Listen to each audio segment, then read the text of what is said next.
Good evening, everyone. Can you hear me okay, first of all? Yes. Yes. Yes, we can. Okay, so welcome to this evening's session on a whole food, plant-based diet. This session, there's just too much to share when it comes to eating healthily, eating well, and eating to live long and to live strong.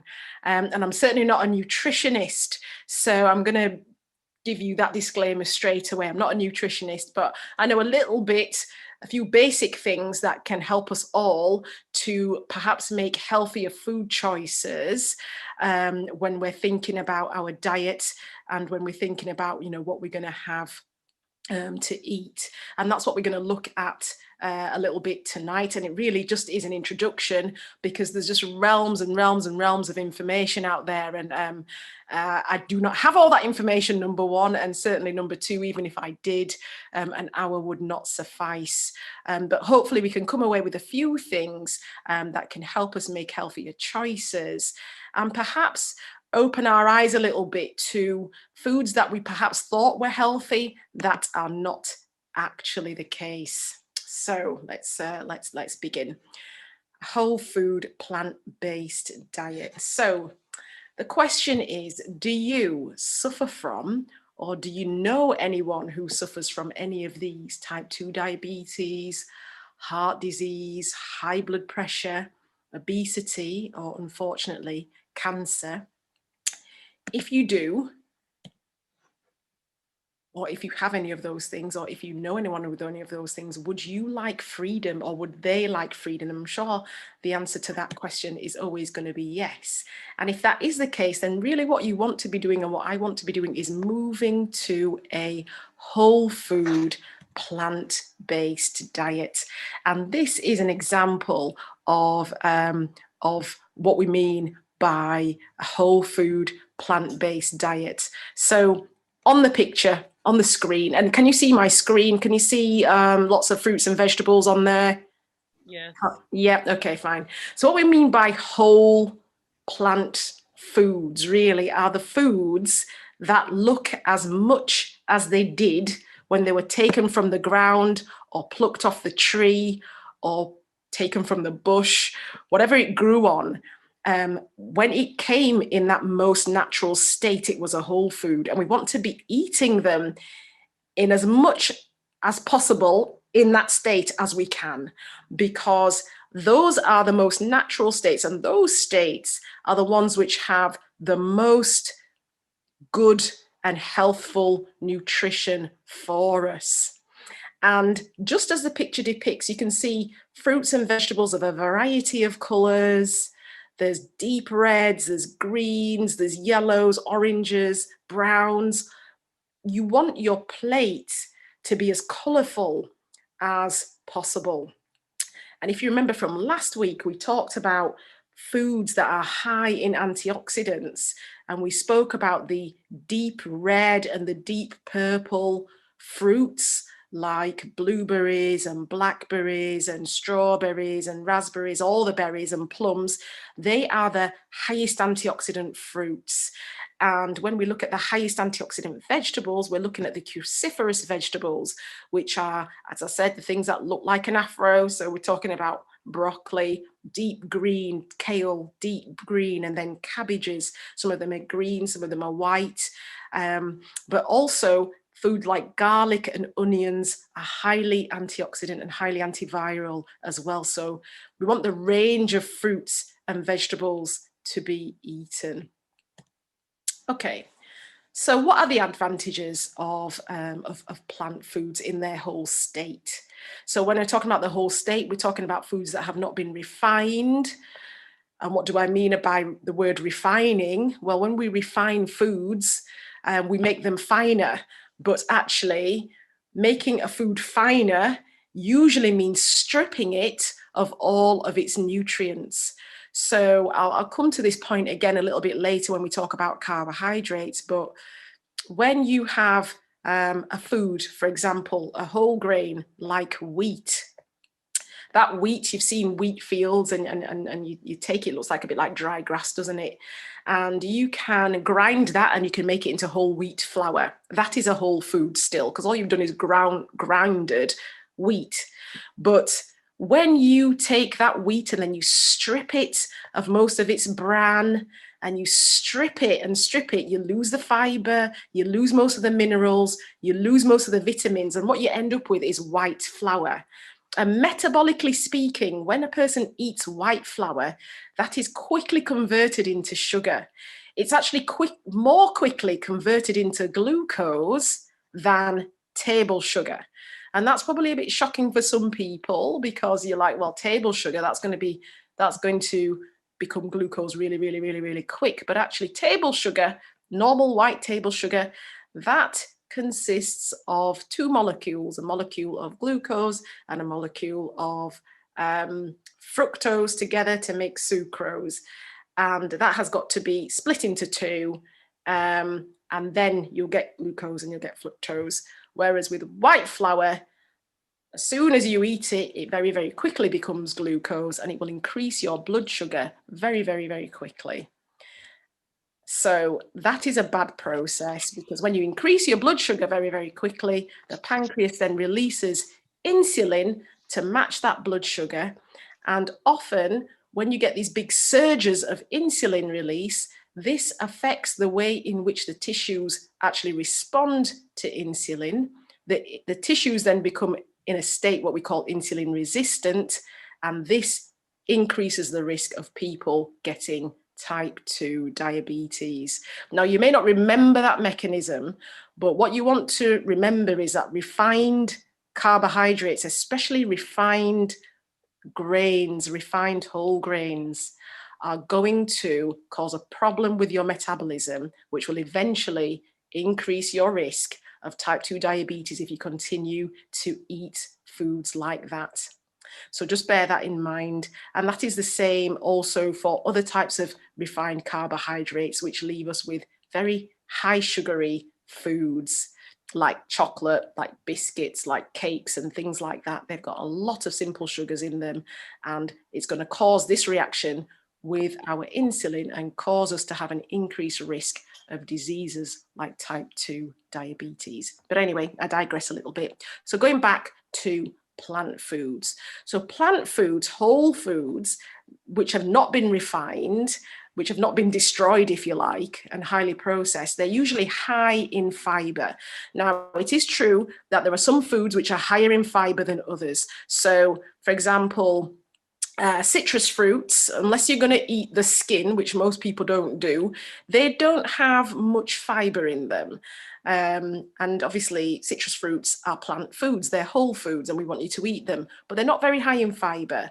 Whereas something like pulses, like lentils and chickpeas and black-eyed beans and cowpeas, all of these things, these are very high in fiber. They're also very high in protein as well.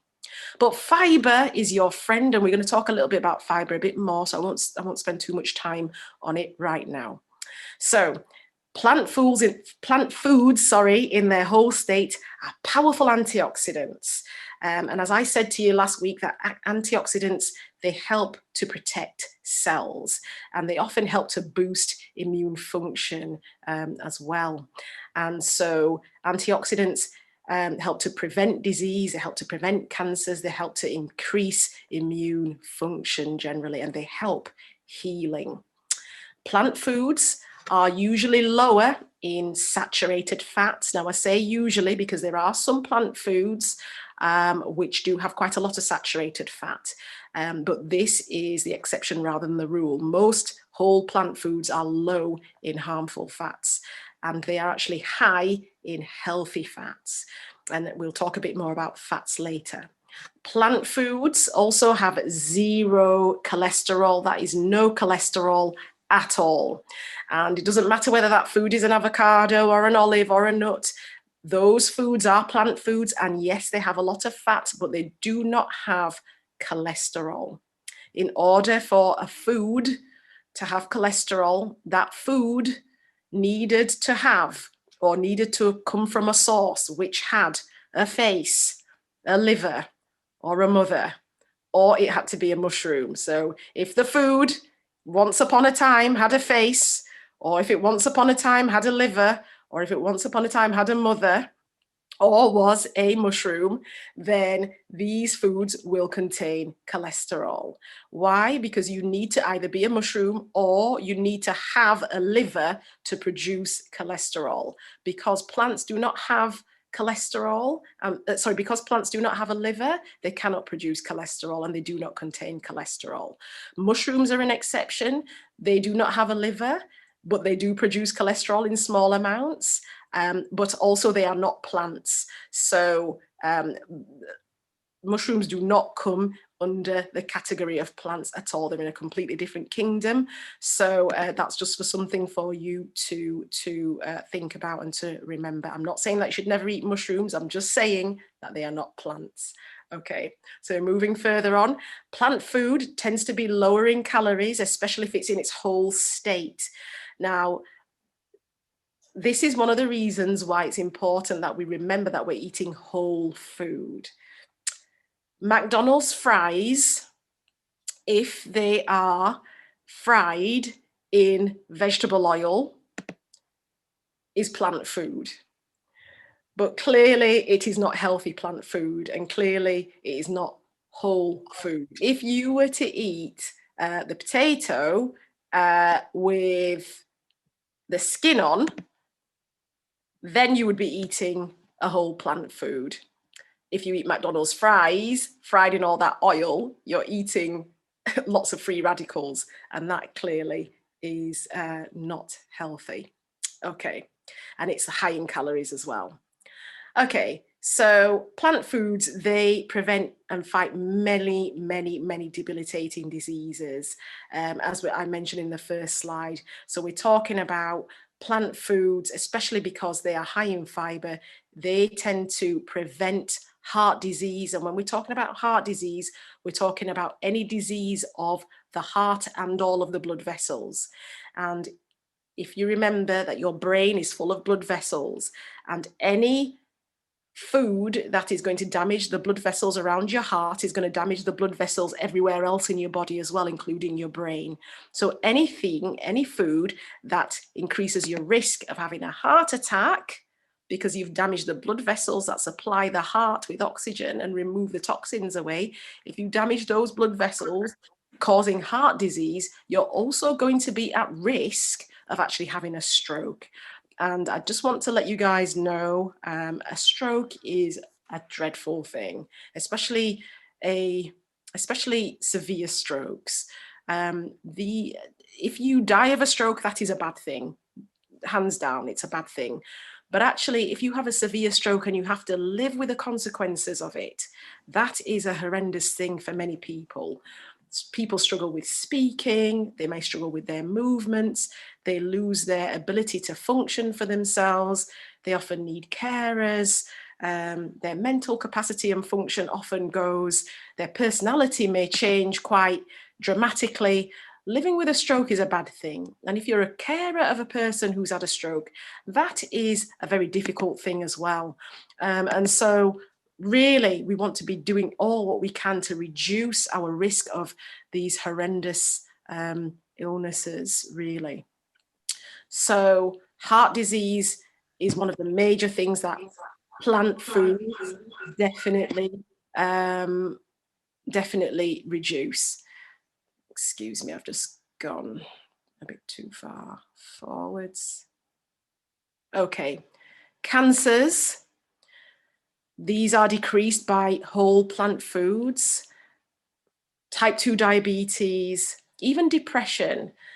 There are certain people who have depression, and one of the risk factors that they have for it is because they are not eating the correct amounts of omega-3 fats. They're not eating enough tryptophan, which comes from healthy sources. And for some reason, these particular people with depression are quite sensitive to decreases and deficiencies in these areas. And if there are enough in place, unfortunately, they will struggle with depressive symptoms. So whole plant foods are really important. Okay, so the disadvantages of animals' foods, it's really the opposite of the advantages of plant foods, I'm sure you can appreciate. So they're low in fiber. As I said before, fiber is your friend. There's two types of fiber. One is called soluble fiber, the other is called insoluble fiber. Soluble fiber tends to bind up excessive fat in the bloodstream. It tends to bind up excessive sugar in the bloodstream and thereby decreasing your risk of type 2 diabetes and heart disease. The insoluble fiber is one really which helps to make your bowel more mobile, more motile, and helps you to flush out all of the impurities in the stool, so that the bowel is not exposed to toxins for longer, thereby decreasing your risk of bowel disease, but also decreasing your risk of slightly less serious illnesses like constipation and piles. Piles, trust me, they are no fun. Don't ask me if that is from experience, because I won't answer that question. But diverticulosis, many problems of the bowel are because of lack of fiber. So we really want to increase fiber. And it's interesting when it comes to fiber, because when we look at the American Heart Association and the American Cancer Society, these are two very reputable establishments, and they will both say that if you want to decrease your risk of heart disease and decrease your risk of cancer, eat more fiber. And I want to really just explain to you now that you will not find fiber in animal foods. Very, very little fiber and carbohydrate in animal foods. Although you may look for it, you won't find it. In that KFC, there'll be no fiber there, but there will be lots of free radicals. Which brings me on to the next point. Animal foods, they're high in free radicals. Free radicals, if you like, you can just look at them as the opposite of antioxidants, which are damaging cells. And so thereby increasing our risk of all of the diseases that I mentioned before. Animal foods tend to be high in harmful fats. So we're talking about saturated fats. They also tend to be high in cholesterol.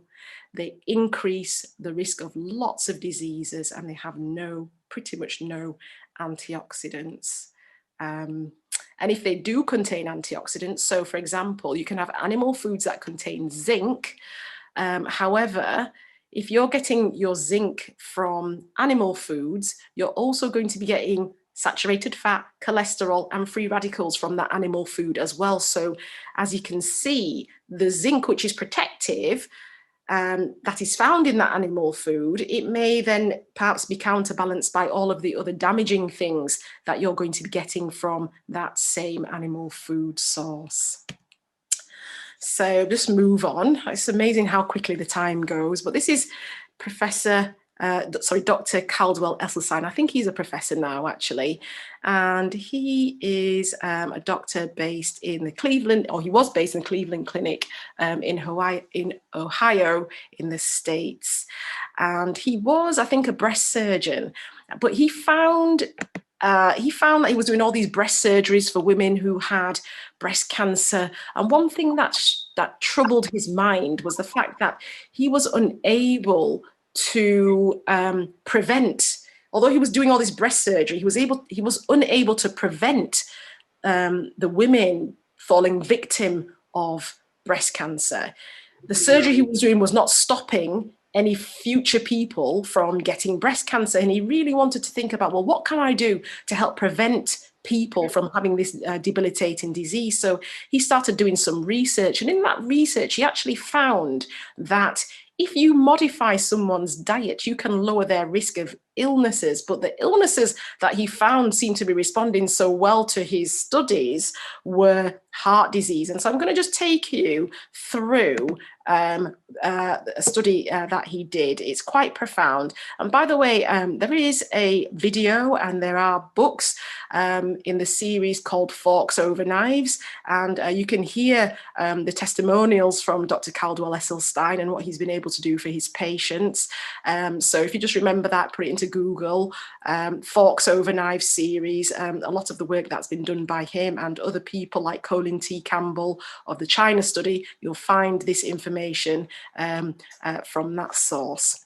But anyway, back to Caldwell Esselstyn. So he led a research study from 1985, quite a while ago, and initially it was over a 12-year period, but then the study was extended to 25 years. And the subjects in this study, the people who he was looking at, were people with severe coronary artery disease, meaning that they had severe heart disease, basically. So these people had one heart attack, and they probably had a stent put in or something like that, and they may have had their second heart attack, and they were under cardiologists, and they were going to die. These people had basically, they'd been told, there's nothing else we can do for you because you've had a stent, and your stent is now full of fat, and we just cannot supply a blood supply to your heart anymore because you are just too unwell. So these are the people. There were people that were all destined to die. So those were the subjects who he used. And so their arteries would have looked something like this. So you can see that this is the artery wall, and it's full of fatty tissue and it's full of inflammation. And actually, this is moderate coronary artery disease. This is not normal. All of this white, shiny stuff should not be there. All those fatty deposits should not be there. And, oh, excuse me about that. They should not, apologies. So the inside here is where the blood needs to flow. And if all this stuff becomes more and more and more and more thick, you're going to get a smaller and smaller and smaller and smaller artery. And thereby it's going to become blocked off and you can have a heart attack. Or the stuff inside here, if you've got slightly high blood pressure coming through this artery, the stuff inside here could rupture, a bit like a spot ruptures if you've got pimples on your face, and releasing a lot of awful debris, which causes a massive inflammatory response in your blood, which then causes a major problem within that artery, leading to a heart attack. And so the people in Dr. Caldwell's study, their arteries look like this and worse.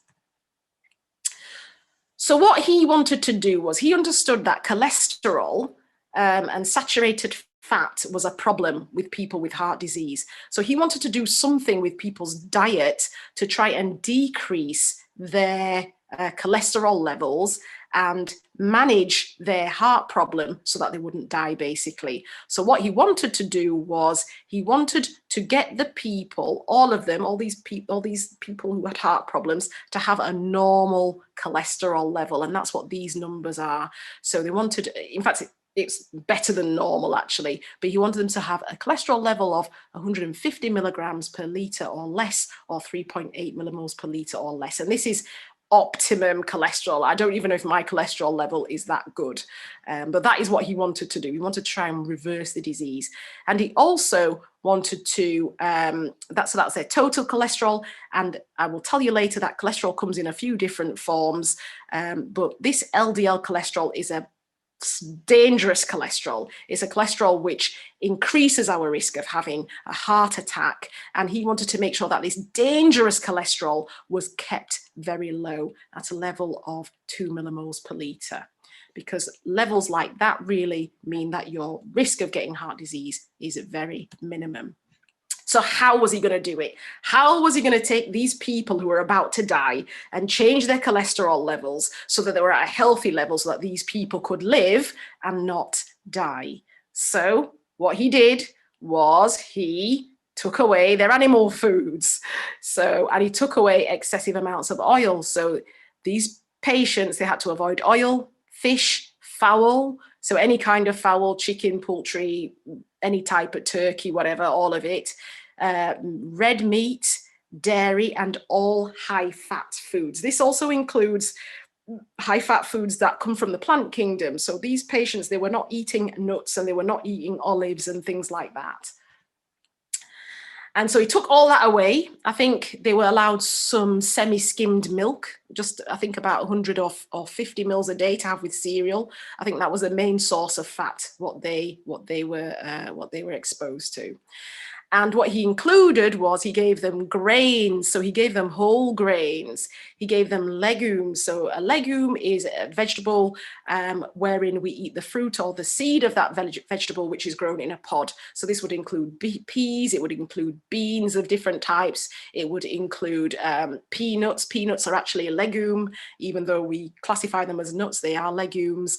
It included all that type of food and all the other vegetables as well. So whether they be tuberous vegetables like potatoes, potatoes, sweet potatoes, whether they were carrots, whatever, all the vegetables were included, and also fruits. But if you notice, nuts really are not on that list because they are actually high in fat. This is just to show you what healthy cholesterol levels are in the UK, because obviously that's an American study and we're not in America. The last time I checked, we're not in America. So a healthy cholesterol level, and some of you out there may be having problems with high cholesterol, but a healthy cholesterol level, so total cholesterol, should be 5 millimoles per litre or below. If your cholesterol level is above that, then that is too high and you really are at risk of heart disease. And heart disease, as I said to you before, is what is killing people the most in the Western world. And these are the different types of cholesterol. So HDL cholesterol is your good cholesterol. You've got good cholesterol, you've got bad cholesterol, and you've got very bad cholesterol. So HDL is good cholesterol. This cholesterol actually helps to protect your heart from heart disease. And a healthy value for that should be 1 millimole per litre or above. The bad cholesterols now, LDL, and remember in Mr. Esselstein's study, he wanted people to have an LDL cholesterol of less than 2. In England, under the NHS, we would say that a cholesterol level of 3 or less is okay, but he wanted them to have an LDL level cholesterol of less than 2. And then non-HDL is a bad cholesterol, it should be less than 4, and triglycerides basically are your free fats, they should be less than 2.3. So was he able to do what he actually wanted to do? Well, at the beginning, his patients, those poor people that were on their second or third heart attack, they had a total cholesterol of 237. So that's very much higher than the 150 that he was aiming for. And they had a total cholesterol in British values of 6.1. And I just told you before that the normal cholesterol should be less than 5. So they were very sick, these people. But after 5 years, he found that their total cholesterol dropped from 237 to 137. That is 100 points. That may not mean much to you. It might just be an arbitrary figure, but I will tell you as a medic that that is fantastic to be able to drop your cholesterol by that much without any drugs. They didn't use any statins, didn't use any medications. He just used the diet that I told you before, which was grains, legumes, vegetables, fruit, avoiding oil and avoiding animal foods. That is massive. He dropped the LDL to 76. And as I said to you, that we in England, we would accept a value of 3 or less. He managed to get it just by using that diet to 1.9. The triglycerides, I told you, should be less than 2.3. He managed to get it to less than 1.6. But the most, and those are numbers, and they may not mean so much to you, but the most important thing is that all of these people who stuck to the diet, who should have died, actually lived. They all lived, all of them. There were 2 people who just couldn't cope with it. They probably had cravings for the junk food, and unfortunately they died. But all of the people who stuck to this diet actually lived. And he continued to follow them up for another 7 years. And the results of the follow-up for the extra 7 years were quite profound. Now, if you look at this image here, this is what we call an angiograph. So basically a dye is injected into the arteries that supply the heart.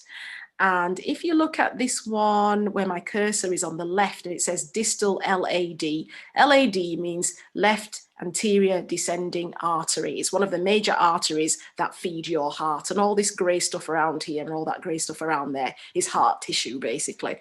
So anyway, so if you look, this is the heart, the artery, the left anterior descending artery, and it's normal width, and then it goes really, really skinny around there.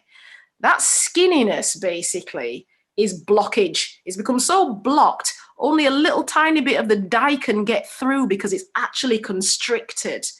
And that is what the arteries were like of some of his patients. So you can see that was the 27th of December 1996. 3 years later, being on this diet, they did a repeat angiography.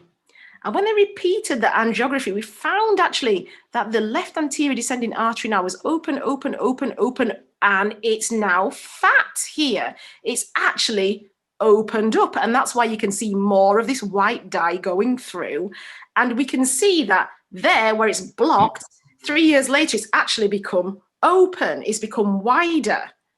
And I want to just explain to you, ladies and gentlemen, that drugs cannot do that. There are no drugs that can reopen blocked arteries. There are no drugs. It doesn't matter whether you're on a statin or whatever cholesterol tablet you're taking. There are no drugs that can do that.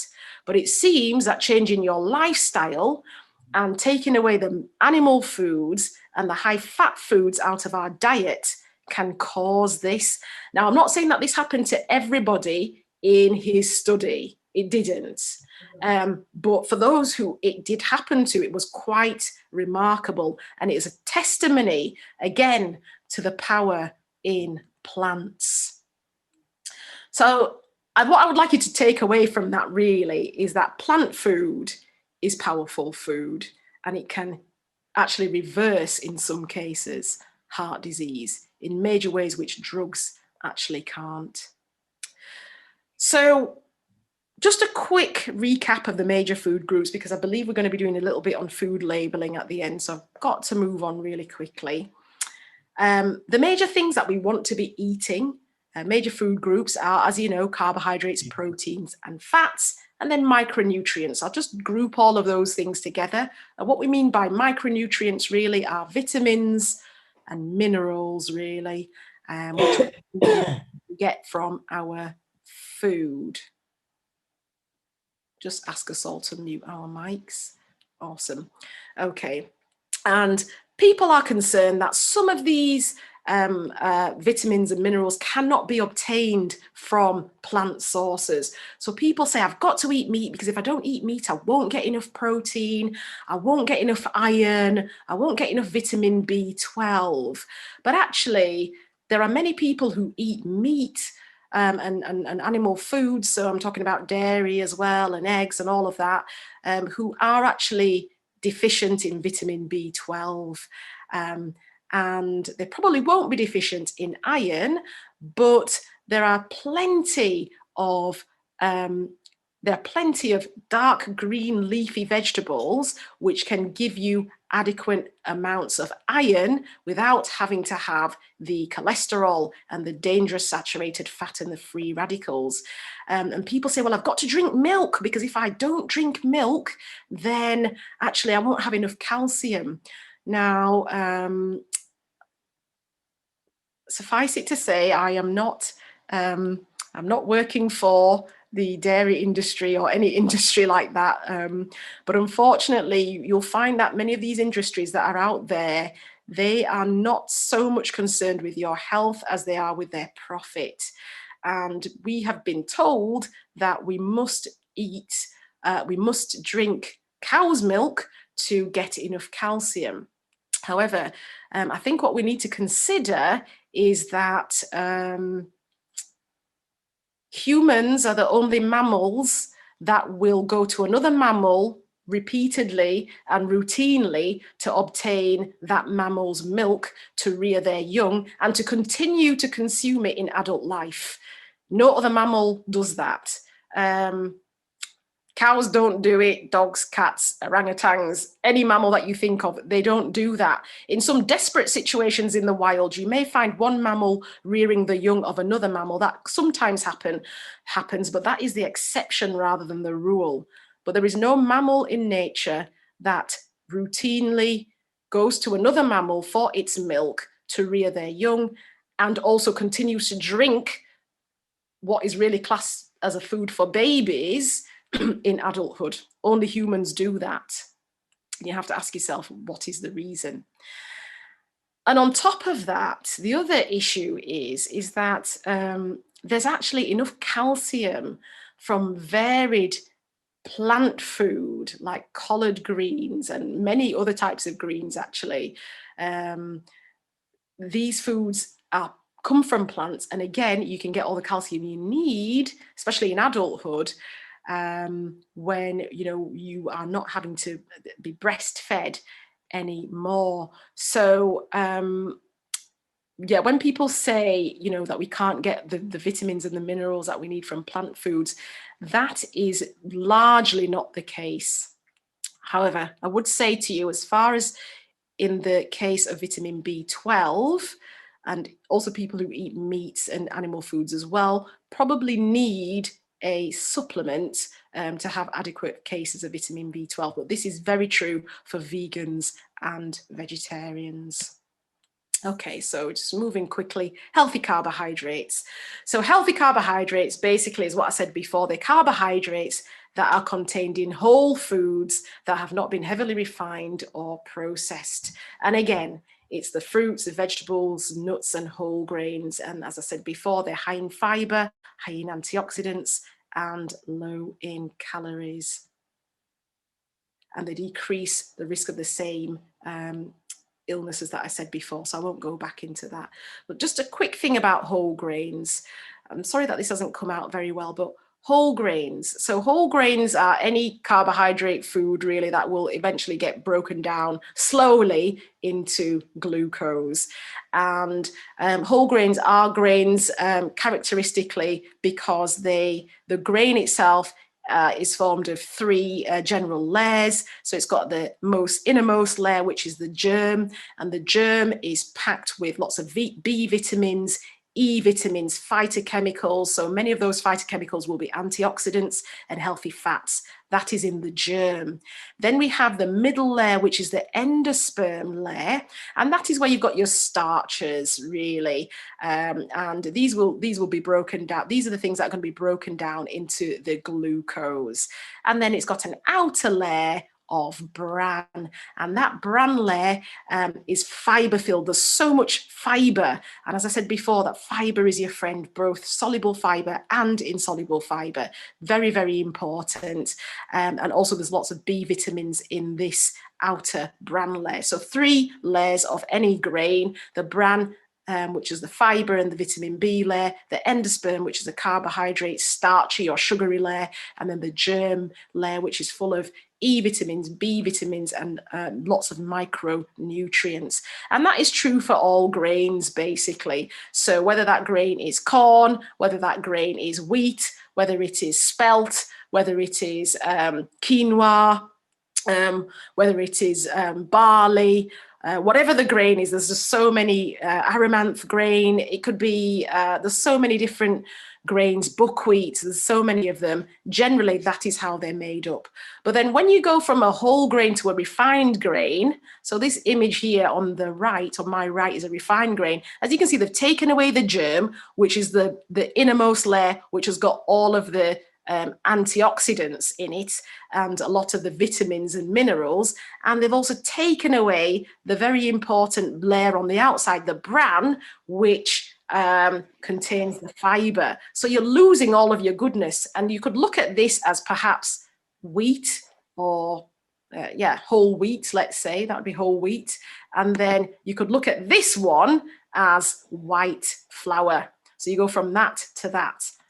And I think that pretty much shows you. So these are all examples of whole grains or food made out of whole grains. And if you take wheat and you strip it of everything and you make it into white flour, you can then make white bread. This is a nutritionally deplete food. There's no nutrients in it at all, really. And when you eat that, your blood sugar is going to raise up really quickly, and it doesn't even taste that sweet. That is the problem with it. So to me personally, just saying, if you want to increase your blood sugar really quick, why do it in the form of white bread? Why not just have a piece of cake? Because you probably get more enjoyment out of it, and just throw this in the bin, because that's where this belongs, in the bin. Anyway, moving on. So basically, I've explained to you about refined carbohydrates. So anything white, really, that is a whole grain. So if you've got white flour, which makes white bread, which makes white chapatis, it makes pizza, all the things that are bread-like, which come from white flour, is going to be refined. White pasta, white rice, and refined cereal. So God made corn. He didn't really make corn flakes. And if you look on the packet, and we're going to look at the packets of some things really, really soon, these are really quite refined, and they have a lot of sugar in them. And these foods are not good for us. They're going to end up causing us to gain weight, gain insulin resistance, and have other problems as well. So protein. All I'm going to say about protein, in the interest of time, because I really want to get onto the food labeling bit, is that people will tell you you cannot eat enough proteins that you need from plant foods.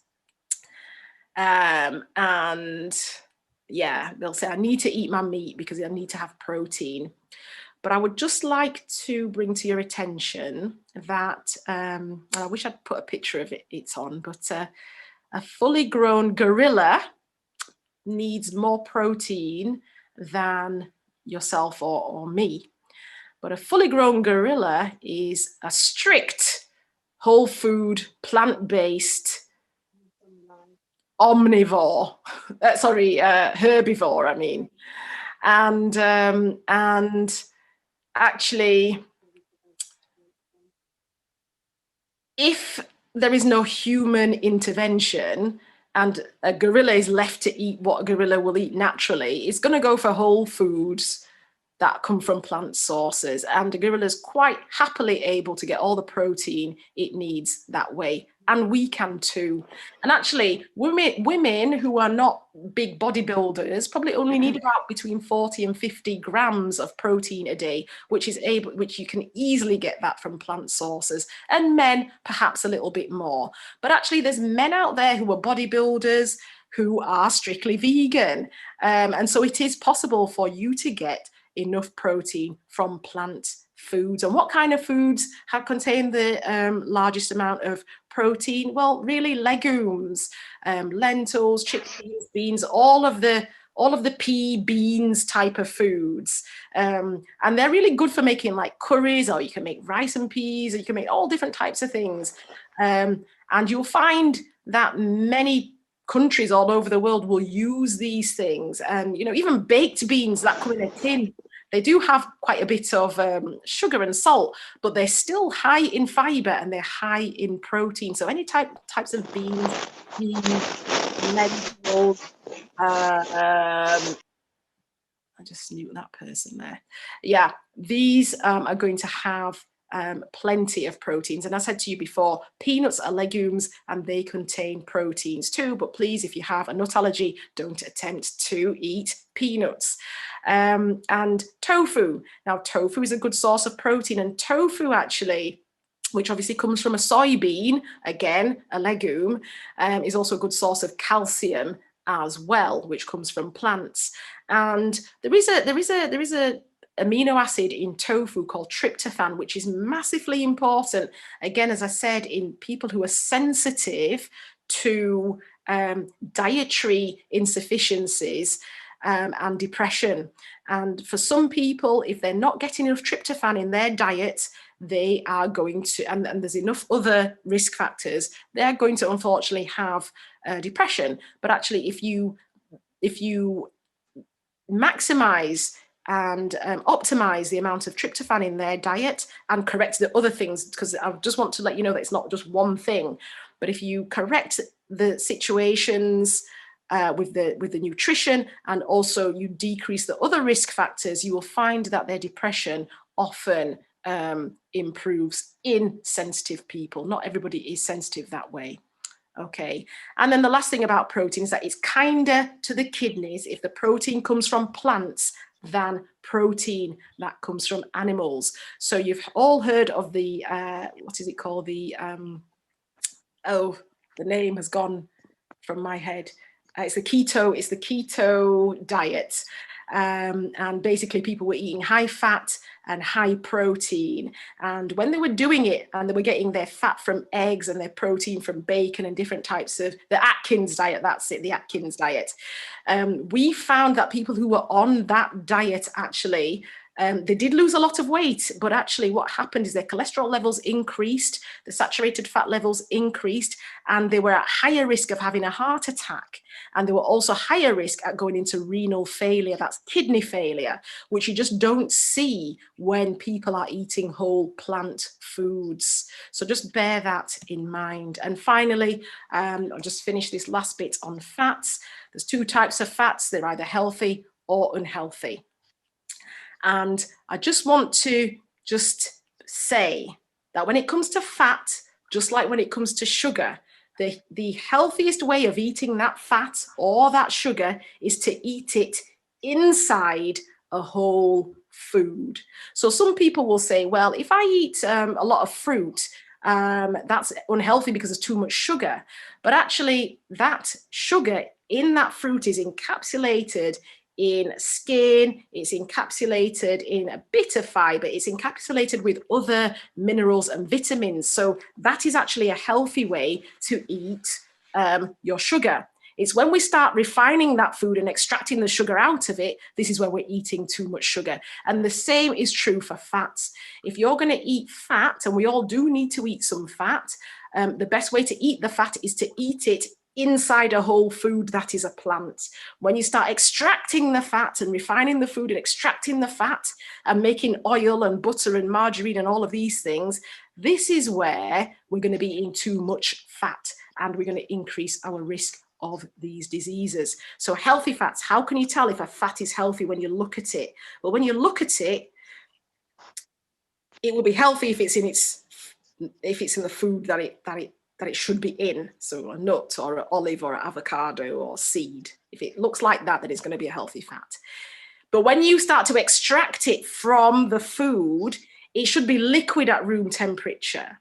If the fat has been extracted from the food and it's solid at room temperature, it's most likely going to be an unhealthy fat. It's most likely going to be a saturated fat. Healthy fats are monounsaturated and polyunsaturated fats. And the unhealthy ones are saturated fats, or they're trans fats, and they generally come from animal sources in the situation of saturated fats. Saturated fats increase your bad cholesterol and give you heart disease. Trans fats are fats which were liquid at room temperature. Then unfortunately somebody thought, oh, I want to increase the shelf life of this fat. So then blasted that fat with a lot of hydrogen ions and made it a hydrogenated fat. They made it solid at room temperature. And that fat is the worst one ever, because that will double your risk of heart disease. It increases your bad cholesterol and it decreases your good cholesterol. So it's the worst type of fat. And what does it look like? It really looks like hard stick margarines. It's fat that you'll find in baked goods, you'll find it in cakes, pastries, biscuits, shortening. All of these foods contain trans fat, and they are terrible. They are going to, I don't want to say they're going to kill you, but what I will say is that they're going to increase the risk of diseases that are going to really, honestly, decrease our lifespan. So saturated fat and trans fats and excessive amounts of oils that have been extracted from whole plant foods are not good for us. So we all use a little bit of oil, all of us do. But if you're going to use oil, and if I'm going to use oil, we need to decrease the amount of oil. We want to avoid animal fats. We want to avoid a lot of these baked goods. If you want to have these baked goods, get into the habit of cooking them yourself, because you can swap some of these trans fats for different types of fats to make them more healthier. Everybody likes a bit of cake. I like a bit of cake, I have to be honest with you. But, you know, when we start making these things ourselves, we can control the amount of fat. We can also control the amount of salt in our own cooked foods and the amount of sugar as well. And just to say that this study showed that trans fats, you know, basically double the risk of heart disease. So what kind of fat should I eat? Well, some of you love avocados. I have to admit, I don't love them, but they are really good for you. All different types of nuts, walnuts, hazelnuts I can see there, cashew nuts, pistachios, almonds, and I think they're monkey nuts that are in the front, but all kinds of nuts. Just be careful with Brazil nuts, because if you eat more than 2 Brazil nuts a day, that can cause some neurological issues. It's because I think the amount of selenium or something that's inside them. But generally, nuts, healthy. But how much nuts should you eat?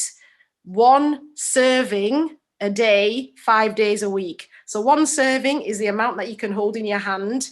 That way, not this way. This way you can hold more, but that way you can only hold probably about 30 grams of nuts, and that's all you need. So not like me, who likes to eat the whole packet. And you really want to eat nuts that, you know, are not got loads of salt on them. And, you know, if you can eat the raw nuts, that's the best. But some of them need, some of them may have been roasted to actually get them out of their shell. So that is nuts.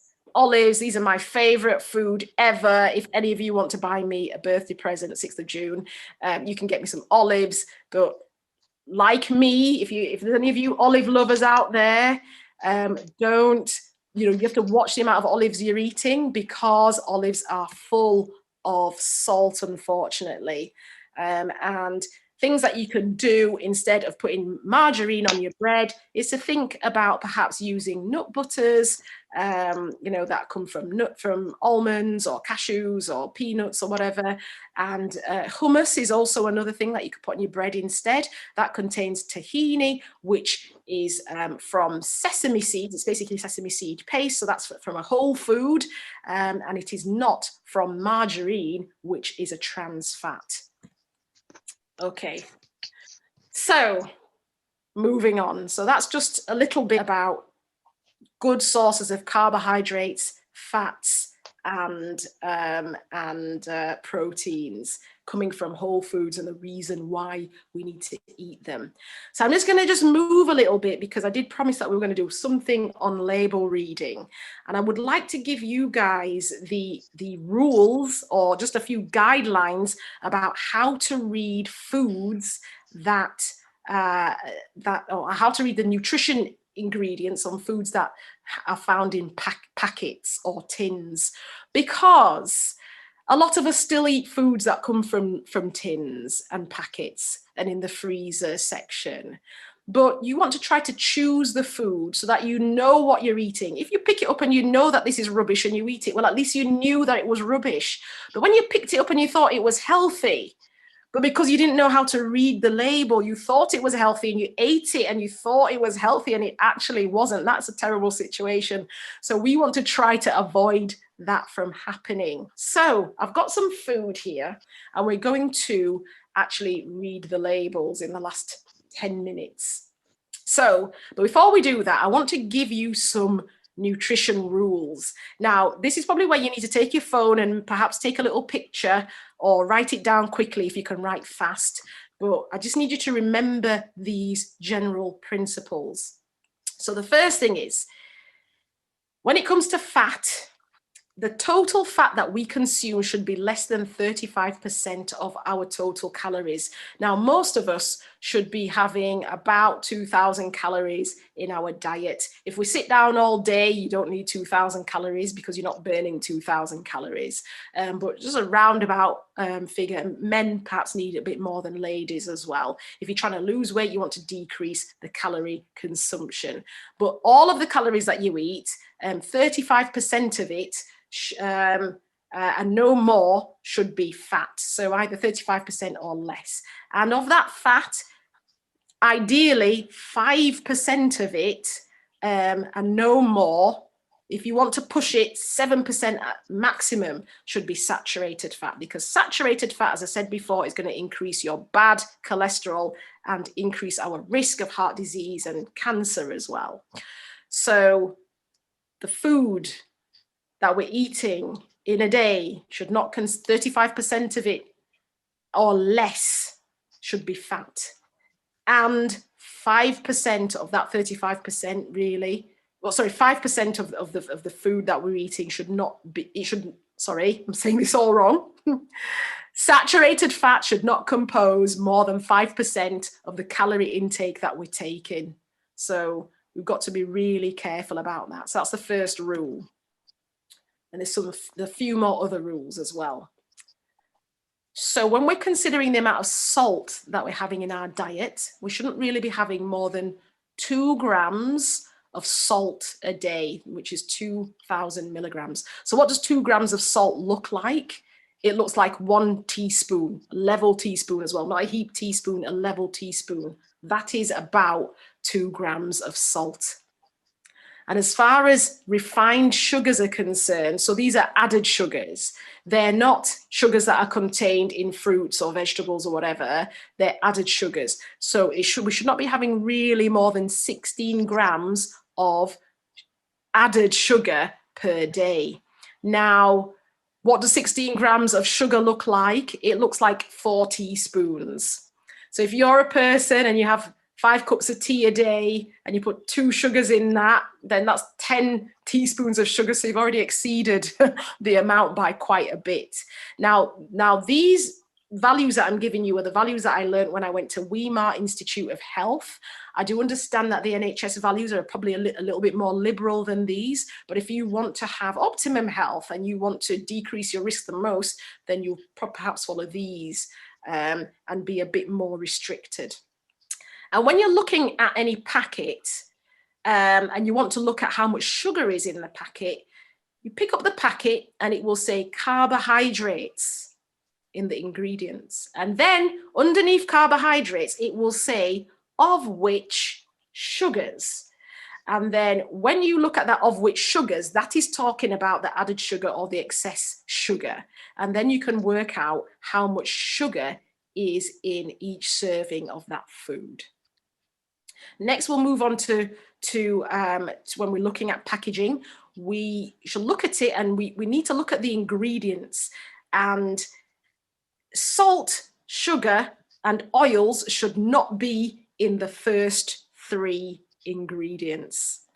If you find salt, sugar, and oils in the first 3 ingredients, then that is probably a packaged food that you might want to put back on the shelf or back in the freezer. Just put it back. And then the next thing that you're going to look at is that the salt content in that food, that packaged food, the salt content will be expressed in milligrams. It should not exceed the number of calories per serving. So, 1 second. Okay. So those are a few rules. And now we will just bring them into the label reading. So when you get your packaged food, the first thing that you want to do is you want to look at the tin or the packet, and you want to look at the whole amount in the packet. So I've got a packaged food here. I don't know if you can all see it. It's called fruit and fiber. And then I turn it round and there's a section here called nutrition. I don't know if you can see that. The section there called nutrition. Now, the whole amount of this packet is 500 grams. That's the whole amount. So that's the total amount in this packet, 500 grams. So there's my box of fruit and fiber. But now I need to look at the back of it and I've got to see what they classify as a serving. So on here, it says the pack contains 12 servings. I'm sure you can't see that, but it says it contains 12 servings. So I've got to eat breakfast 12 times from this packet of fruit and fiber. Now, I don't know if it's just because I'm greedy, but somehow I don't think that's going to last me 12 breakfasts. But that's what they're saying. They're saying that there's 12 servings in this. I think for me, that's probably about 5 or 6 at a push, but there's 12 servings in this. So if you divide 12 by 500, is that 60? I think that's 60. I think that's 40, actually. Sorry, I think that's 40. So 40 grams of this, a really small serving, is what they're classifying as a serving. So you have to then look and think, well, is that realistic? Am I going to overeat this food? Because they're telling me that a serving is 40 grams and I'm probably going to eat double that. But anyway, you want to look at the serving size. Then you want to look at the ingredients. So what I said to you is that sugar, fat, and salt should not be in the first 3 ingredients. So I look at the ingredients section and I look at what's actually in it, and I will read the ingredients. So the ingredients of this food are: number 1, whole wheat. Number 2, mixed fruit. Number 3, sugar. Uh-oh. So unfortunately, it's come down on the sugar because sugar is in the first 3 ingredients. Then I want to actually look now at the carbohydrate content. So I've gone down in the nutrition, got to carbohydrate, and it says per serving, there are, and then it says of which sugars, there is 8.7 grams of sugar. So if I have 40 grams of this, which is just a small amount, a 1/12 of this packet, there's 2 teaspoons of sugar. So if you look on there, it says 4 grams is 1 teaspoon. So if there's 8.7 grams in 1 serving of this, that means there's just over 2 teaspoons of sugar in that small, tiny serving. And remember, I'm going to have double because I'm hungry. You know, we're hungry out here. So already, if I eat as much of this as I want, might say fruit and fiber, it might look like a healthy food, but there's actually quite a lot of sugar in that. Then the 4th thing that we have to do is that the salt per serving in milligrams should not exceed the number of calories per serving. So if I look at the number of calories per serving, it tells me here that there are 152 calories in 40 grams, 152 calories.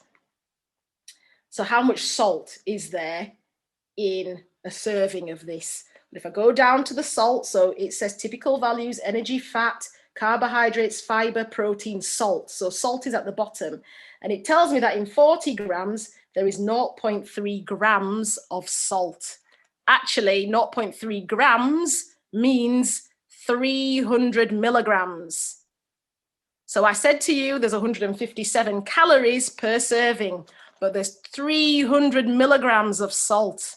The salt in milligrams is double almost the calories, meaning that there is too much salt in this food per serving. And then finally, I could work out the fat, which I'm not going to do because I just want to show you one more food before we close for questions. So in your opinion, healthy or unhealthy food as a breakfast cereal? I would say unhealthy. Unhealthy, Sharina said. So I would say that there are some healthy things in it.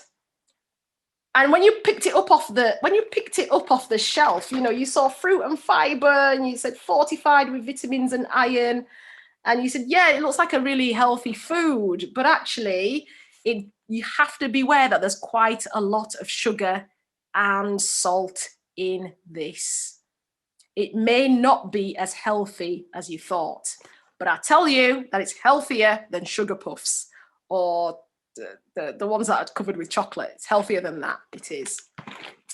So that's just an example, one example. The next thing I'm going to show you is, where we got, can of tomato soup. Anyone want to say whether they think this is going to be healthy according to our rules or going to be unhealthy according to our rules? Just a guess. Doesn't matter if you're right or wrong. We'll test it. Unhealthy. Unhealthy? I don't know who said that, but why? Why do you reckon? Probably loads of sugar, added sugar and salt. Okay, so husbands said probably loads of added sugar and salt. So let's see what is inside this soup. Okay, so this soup contains 400 grams of soup in it. And they say that one serving is half of it. Now, just saying, because we're hungry over here, if I'm going to eat this can of soup, I'm going to eat it all. I'm not going to eat half a can of it. I don't know if I'm greedy, but I'm just being honest. So I'm going to eat the whole thing. But they're saying that a serving actually is half of it. Okay, so we've got to look at the ingredients. So what are the first 3 ingredients? Ingredient number 1, tomato puree. That's a whole food. That's got 91%. That's okay. Ingredient number 2 is sugar.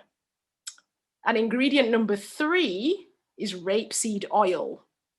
So those are the first 3 ingredients: tomato puree, sugar, and rapeseed oil. So has that met our standards or not? Anybody? No. No. Why not? No, sugar is the second one. And the third one is? Oil. Oil, exactly. So oil and sugar. So we're not doing very well, really, with this, unfortunately.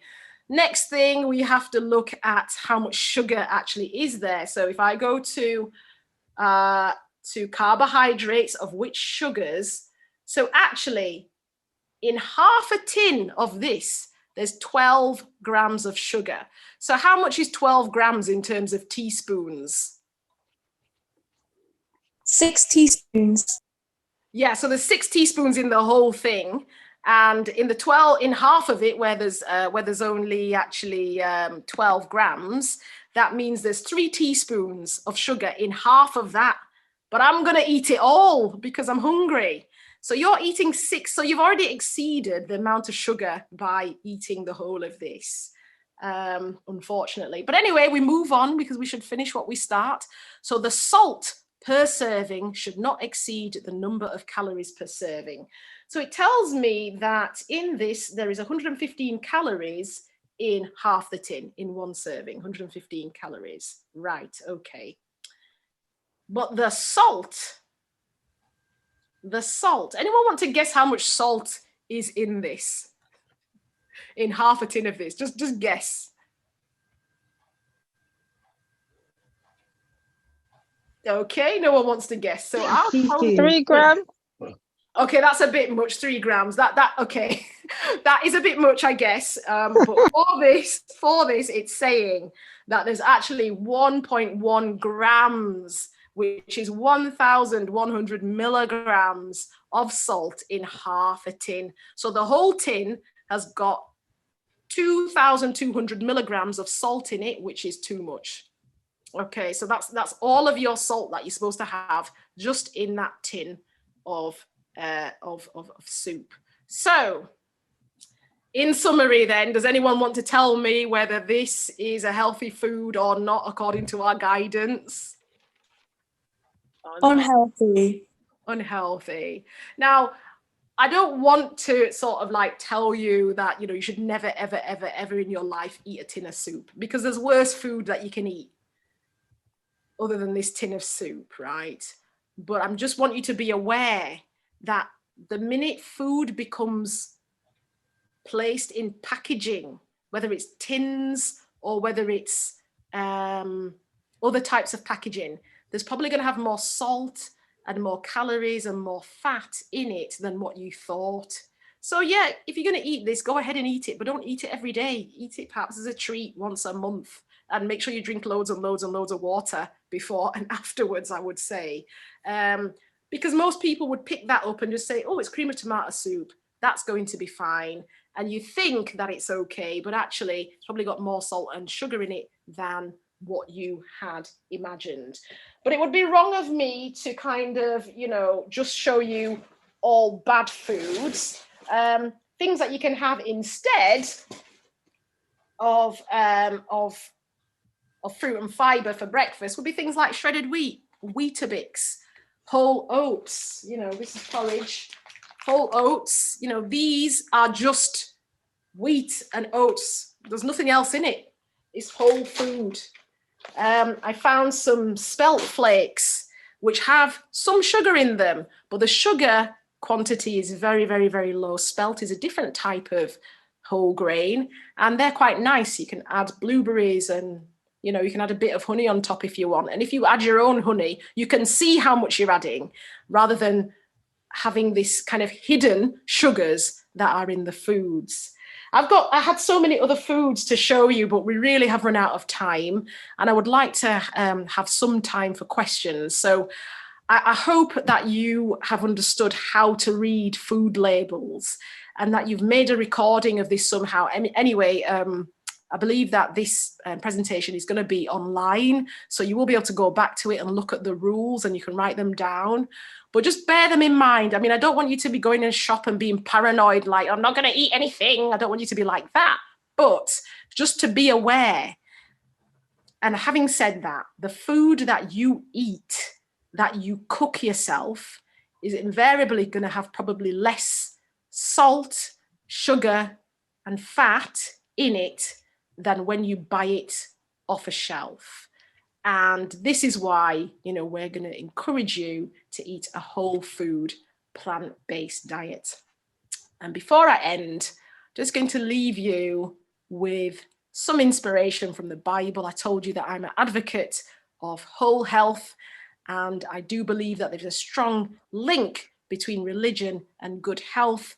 And in the ancient text, in the book of Genesis, it said, and God said, behold, I have given you every herb bearing seed which is upon the face of the earth, and every tree in which is the fruit of a tree yielding seed. To you it shall be for meat. And basically this is saying that when God gave us food, he gave us plant food. He gave us herbs that had seeds and fruits which had seeds.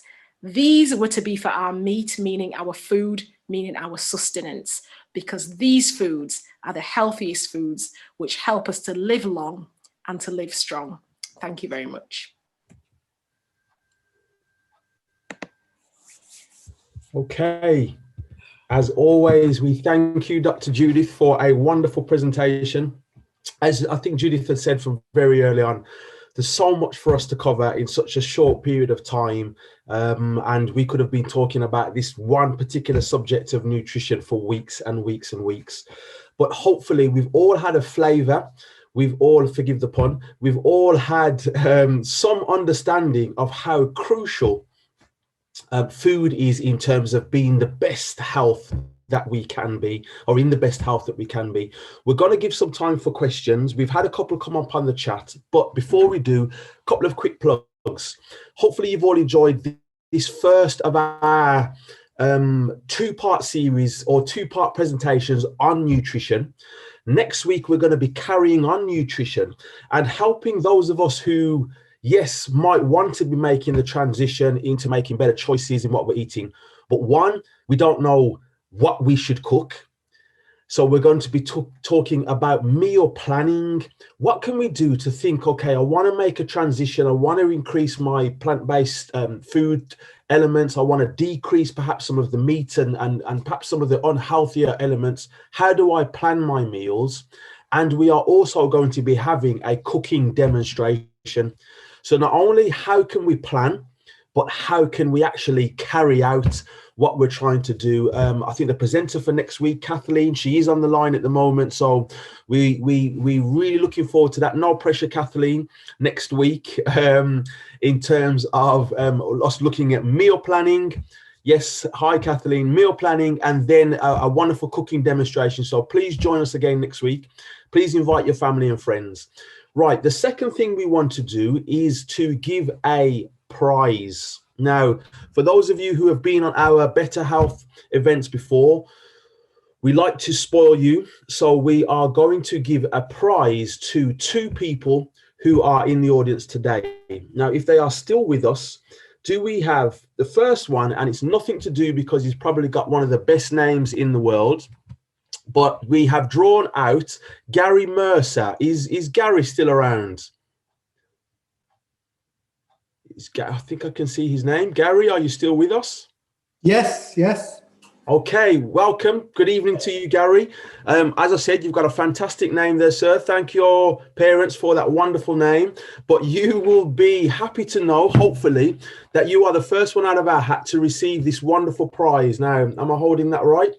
This is one of the New York Times bestseller books. It's called Forks Over Knives, and effectively Forks Over Knives. Effectively, what it is, it's a way to increase plant-based health into your diet. So there are various tips, various pointers. Some of the evidence that Judith gave us earlier are contained within this book. And you will also have 125 recipes, plant-based recipes that you can obviously work through and enjoy an improvement in your health. So Gary Mercer, one of these is going out to you. If you would like to put your details in the chat, your phone number, some way that I can contact you, you can actually just message me directly if that's better. Put a message into Gary Clark and we will make sure that this comes out to you. And our second person, do we have the second person that was pulled out is JH, the initials JH. We're not sure of your name. Is JH still online? I am Gary. Okay then. So who's this? It's Gillian from Camp Hill. Hello, Gillian. How are you? I'm good, thank you. Good, good, good. Okay then. So Gillian, one of these will be getting out to you as well. So if you would please pass your details on and I will make sure that this gets out to you. So Forks and Knives will be coming out. Wonderful, thank you. No problem at all. Thanks for joining us. And Gary, again, please give us your details. We'll make sure that gets out. Right, questions. Judith, you ready for quick fire questions? You're on mute. We're not going to get very far.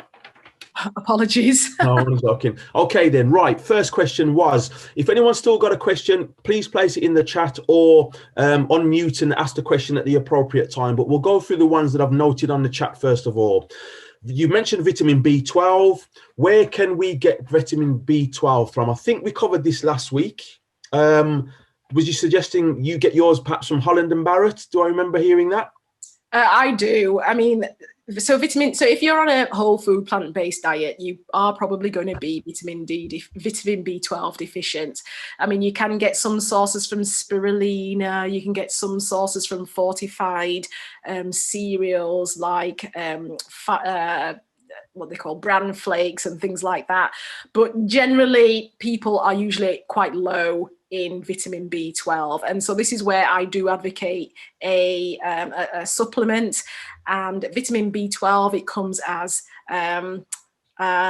cyanocobalamin or hydroxycobalamin, and hydroxycobalamin is the type of vitamin B12 that I would advocate that you have. Cyanocobalamin does have some small amounts of cyanide derivative in it, which is probably not the greatest for health. And so, so health food shops will help. A good health food shop would be able to sort you out with some oral vitamin B12 supplements. Okay, thank you very much for that. Hopefully that answers the question that's come forward. We've got another one. Are smoothies okay? So yeah. Is a smoothie a good thing? Yeah, smoothies are fine. Smoothies are actually a good way of getting all the fruits in that you probably need in one day, as long as you don't have if you've got type 1 diabetes and you're going to have a smoothie, you probably need to give yourself a little bit of extra insulin for that, because it is going to raise your blood sugar. But because smoothies are whole food, generally when people make a smoothie, they put the whole fruit that you would normally eat in the smoothie and you blend it together. So therefore it's a whole food. You put the apple skin goes in, the apple goes in, the grape skin, the blueberries, or some people have vegetable smoothies. You know, it's whole food, so it's fine. The thing is that God has given us teeth for a reason, and usually I would say that is to control the amount of food that you're actually intaking. So you probably could quite easily drink 6 apples in a smoothie, and 6 apples would contain quite a lot of sugar, whereas you probably wouldn't normally eat 6 apples consecutively, one after the next, after the next, after the next. So that is one of the things that smoothies can do. They can probably overwhelm the system with quite a lot of sugar all at one time if you're having them in large quantities. Whereas if you eat the fruit, then you're going to be controlling how much sugar you're exposing your teeth to and your system to. So again, I would say that the whole food in its whole state is probably better than smoothies, but smoothies are really healthy drinks. So if you're going to have a smoothie, again, it's about how much you have and controlling. So you're not having a liter of smoothie or something every day. That would be too much. But yeah, smoothies are good. I have them, and they're a great way to get in, you know, a lot of the high antioxidant foods. I like to put strawberries and blueberries and black grapes and bananas and apples and chia seeds. I put all of that in smoothie along with some ginger and some lemon and lime as well. And it's truly delicious. So yeah, smoothies are fine. Excellent. Okay, thank you for that. So be careful how much fruit we're actually putting in there, but in general principle, smoothies are great. Excellent. We're going to ask a question about, and we're going to combine this one. It's about fats. It was about butters and also oils. And I know we have to take a lot of attention on this. Certain parts of our diets, we use a lot of oil in cooking and so on. So it is something to be aware of. One question is it okay to cook with olive oil?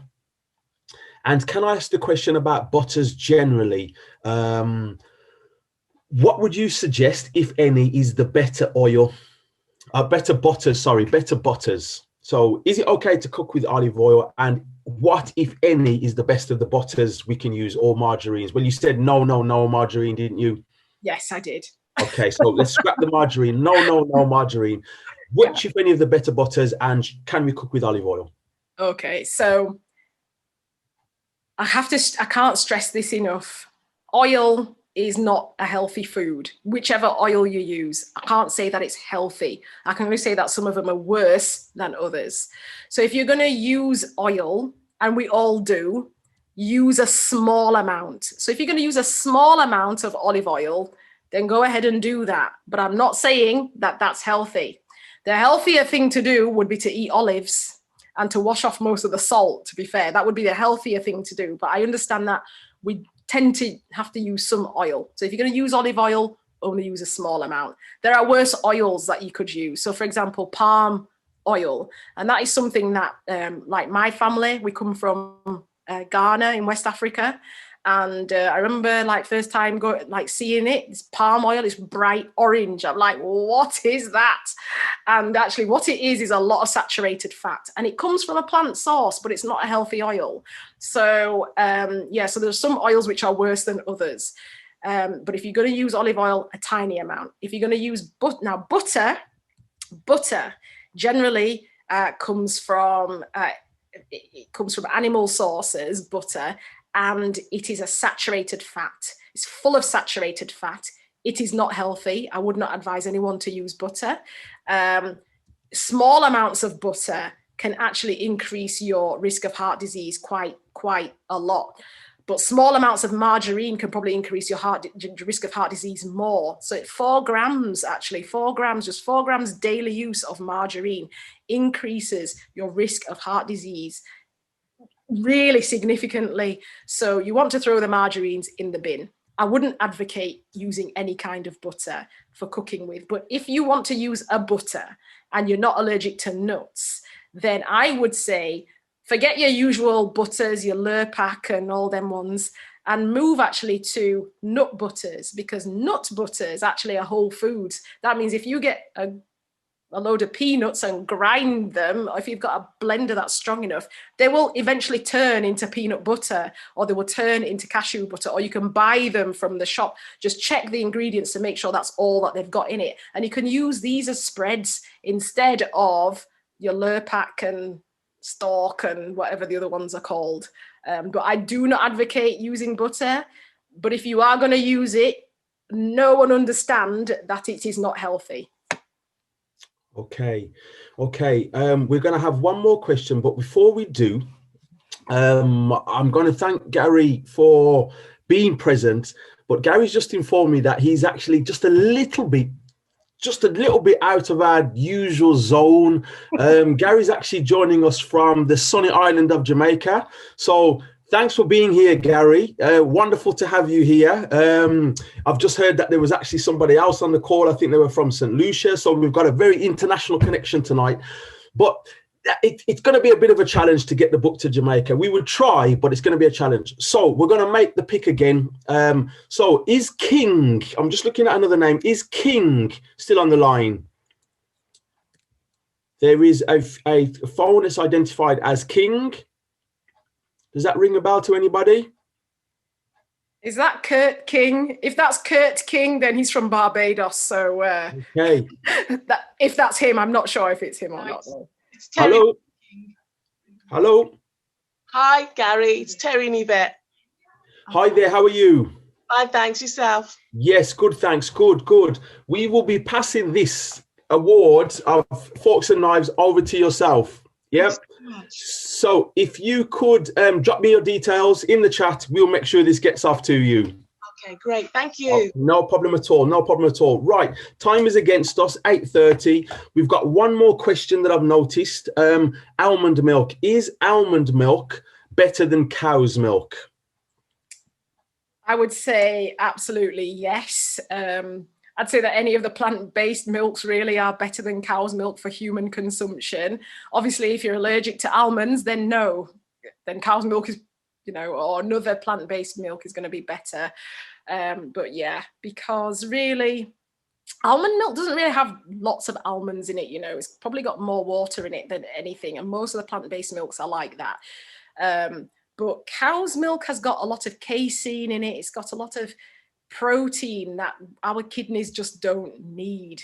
And if you look at a baby cow when it comes out and a baby human when they come out of the mother, you can see there's a massive difference in size and in the body composition. And a baby cow has got much stronger and higher need for high levels of protein than the baby human. And the milk from its mother can fulfill the nutritional need that calf has. But the nutritional need that the calf has and that the human baby has are different. So human breast milk is the best milk for babies, for human babies. Now, I understand there's certain situations where breastfeeding is not possible. For example, people who just don't lactate very well, or if you've had major surgery, or if you have certain medical conditions or in certain medications, you can't breastfeed. I understand that. But in general, outside of those situations, breast milk really is going to be the best for babies. And babies need milk. 45-year-olds don't need milk, really. So the calcium and the other nutrition that you can get from milk as an adult or an older child, you can get from food, and that food can come from plants as well. So almond milk is a plant-based milk. It's not actually milk, we just call it that because you can put it on cereal, but it's not milk at all. But I would say that that is better for human consumption in adults if you can tolerate the ingredients that are in it. Okay. Thank you very much. Okay, time has run against. I'm just conscious that time has gone. But are there any other questions from the floor? Does anybody want to ask a final question or so? Anybody on the floor that wants to unmute yourself and ask a question of Dr. Judith before we close? Just give a few seconds. Anybody else with any other burning questions? Can I ask a question? Of course you can. Yes, how often should you eat tofu? How often should you eat tofu? How often? Once a week? Say that again, Tony. How often should you have tofu in your diet? Is it once a week or Well, probably twice a about, week? yeah, twice, 3 times a week are probably okay. But remember that, you know, you want to have other sources of protein as well. So you don't want to be having tofu every day. Once or twice a week is probably fine. If you're depressed, if you're depressed and you have a need for more tryptophan, you may want to eat it more than twice a week.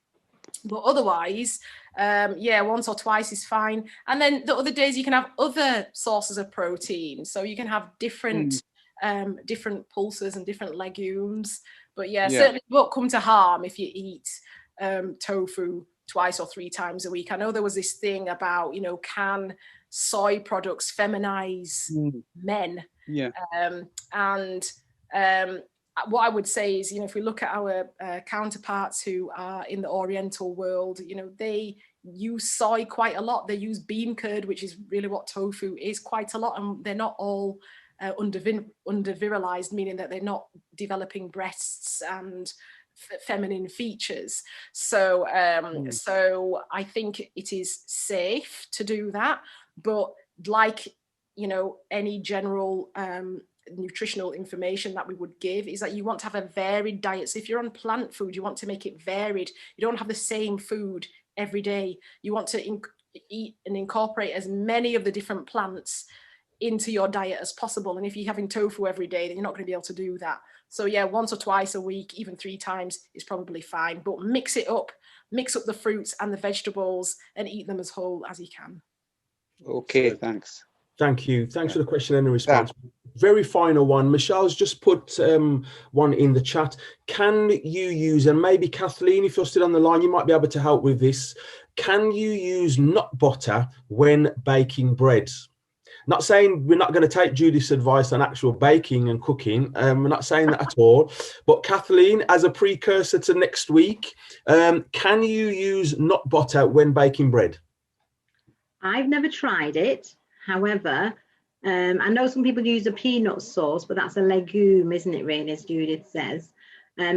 When baking, as in you're baking it in something, it's going to get hot. Is that what the question is really about? Can you use it to bake with? Yeah, to bake bread. Just have to check whether I'm going to lose some of the nutrients and it's going to affect the quality of the product itself. So, and it's a fat as well. It's going to, I don't know how it will affect the fat in the product as well, because it's a healthy fat. But then if you go and denaturize it, you're going to do something different to it than it should have had originally. So I'd stay away from. I usually just spread it on top of a crumpet or bread or toast. That's how I'd usually use my nut butters, because you want to replace the healthier oils, not change the healthy oils to something else. Change their constitution. So the heating it and cooking with it could change its constitution and affect what we're trying to do. And I think, as Judy said earlier, and Kathleen's just reiterated, maybe use the butter as a spread. You know, just eradicate what we would normally use as a margarine and a butter and use some of those nut butters instead. So thank you all. Can I just say one yes, thing of course you can, well Judith. to Michelle? I've never baked bread with nut butter. To be fair, I'm not really good at baking bread. It's always been a disaster. But anyway, but I have used it in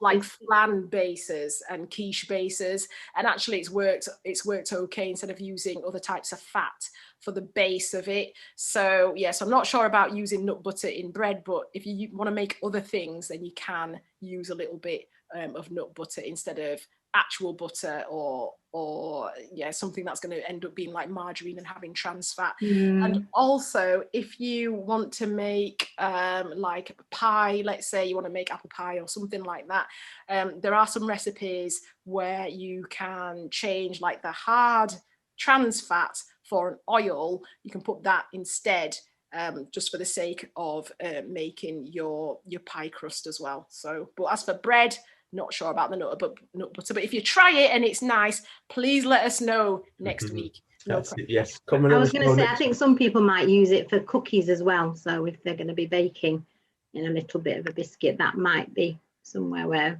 we can go. But for the bread, I'm not sure. Okay, thank you both.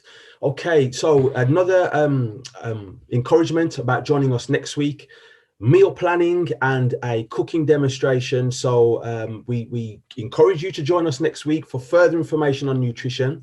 One appeal to you all, those who know me know that I'm really not a Facebook person, but Inspired Steps as an organization, we do have a Facebook page. So for those of you who do visit Facebook, if you could visit our Facebook page, which is Inspired Steps CIC. I can't remember what the correct term is. I don't know if you befriend us or you like us or something like that, but I've been encouraged to get people to visit our page. We'll be putting various information on there about forthcoming sessions, so you can keep an eye on what we're doing, and when our sessions, we'll be promoting them on our Facebook page. And all of the presentations, both past and future presentations, will also be on our YouTube channel, which is, if you search on YouTube, Inspired Steps CIC again, you'll be able to see our content there. And obviously you can pass that on to those who maybe weren't at the sessions, or for you to review the information that you've had today. So with that being said, we'd like to thank you, wish you all a good night. Thanks for joining us. Again, we thank Dr. Judith, Kathleen for her input. Have a good journey home for whoever who's got to travel, and please be with us again next Thursday if at all possible. So good night all, and see you again. Good night. Good night. Bye. Okay, take care. Thank you. Good night. Thank you. Good night. Thank Bye. you. Good night. Thank you. Bye. Good night. Good night.